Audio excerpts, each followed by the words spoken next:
Life is a strange gift, fragile and fleeting, and if there's one story that shows how quickly fate can lift someone to the heavens and then drop them into obscurity, it's the story of Nadja Auermann, the woman once called the most beautiful in the world, the blonde angel with the longest legs in fashion history, whose face was on every magazine, whose walk dominated every runway, whose aura seemed untouchable. A goddess sculpted for the 1990s, yet who vanished from the very spotlight she once defined, leaving behind a legend that refuses to fade. So let's step back. Picture West Berlin in 1971, a divided city trying to heal after war, where in a modest German family, a little girl named Nadja was born, a girl who seemed ordinary at first glance, but who from childhood carried a sense of otherness, taller, stranger, more awkward than the children around her, mocked for limbs that seemed too long, ridiculed for being different, and as if that weren't enough, she fought for her health. In brutal ways, enduring kidney surgeries at just 4, 6, and 9 years old, each time told she might not survive, each time discovering that life itself was borrowed time, each day a gift, and maybe that's why she grew with a quiet resolve, a sense that chances had to be taken before they slipped away forever, and it was her sister who first whispered that her strange height and her awkward beauty might one day become power, planting the seed of modeling in a girl who dreamed not of runways but of art and circus life. Yet destiny works in unexpected ways, and at 17, sitting in a Berlin cafe,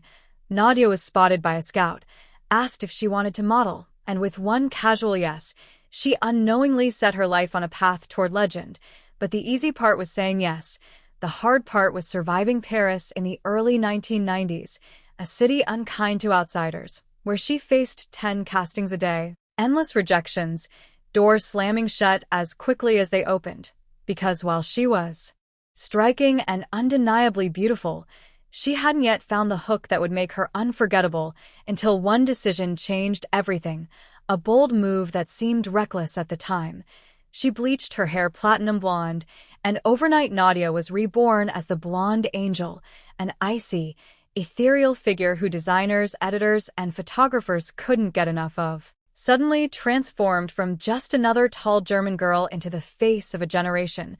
catching the eye of Karl Lagerfeld himself, who had been searching for a model that could embody both timeless elegance and mysterious edge. And Nadja became his muse, his protégé, opening doors to Chanel, Dior, Valentino, and Versace, and with his backing, her career soared. Magazine covers multiplied, campaigns poured in, and then there were her legs, impossibly long, 44 inches, earning her a Guinness World Record and a reputation that set her apart in an industry obsessed with physical trademarks. Those legs became her weapon, her identity. The detail that made headlines and cemented her as a living statue of perfection. And as the mid-1990s arrived, Nadja wasn't just successful, she was everywhere. Her coup of gracing the covers of Harper's Bazaar, British Vogue, and American Vogue all in the same month declared her supermodel royalty, while pop culture crowned her further as George Michael cast her in the legendary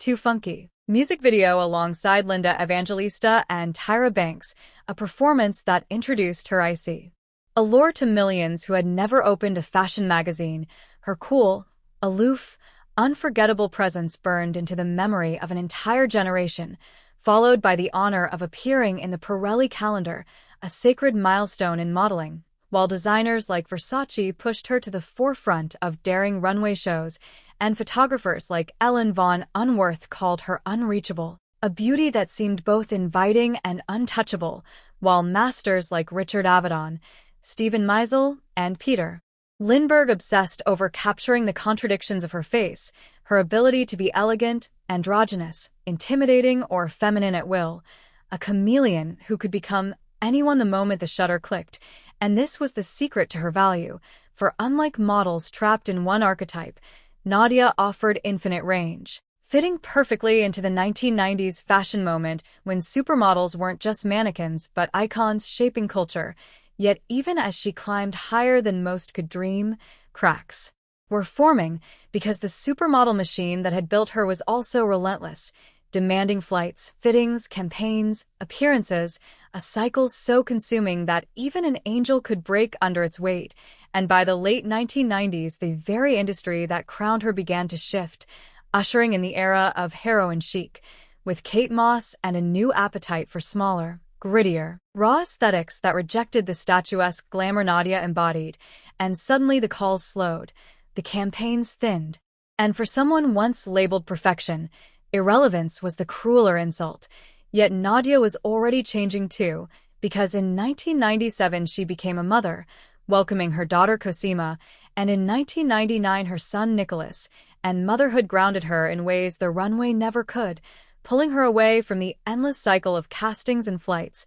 giving her a different kind of purpose. So while she didn't quit modeling, she worked selectively, on her own terms, never chasing fame with the same hunger. Living instead for her children and for the day-to-day, saying in interviews that she didn't like thinking too far ahead, that destiny would decide, and she only wanted to make each day happy, a philosophy born perhaps from her fragile childhood, and this shift led her into reinvention,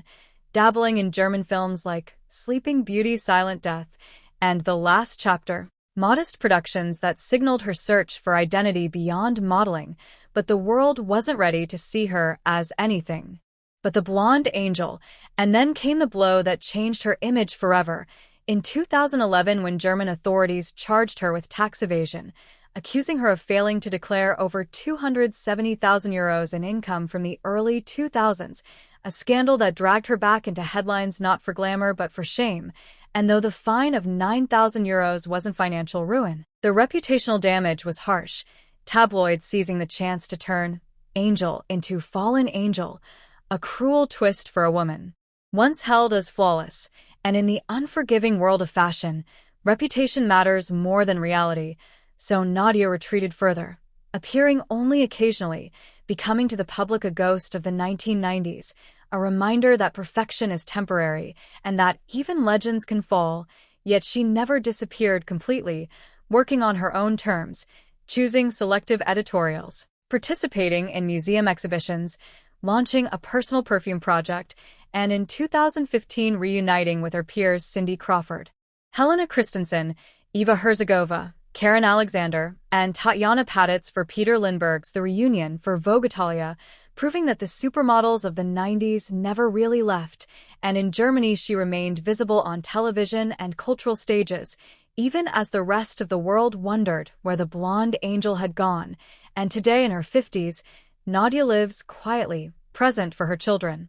occasionally appearing at fashion events, her legend secure not because of constant visibility, but because of the indelible mark she left on the golden era of supermodels, her 44-inch legs, her platinum hair, her icy allure immortalized in countless coffee table books and exhibitions, her images with Lindbergh, Avedon, and Meisel still studied by fashion historians who describe her as the perfect mix of aloof and human, chameleon and icon, unreachable yet unforgettable. And maybe that's why her story matters so much, because Nadja Auermann is not just the tale of a rise and a fall, it's the story of what comes after, of a woman who once embodied perfection and then chose to live beyond it, who accepted exile from an industry obsessed with youth and novelty, but who never surrendered her dignity, her mystery, her essence, because beauty like hers may fade from the front pages, but it never disappears.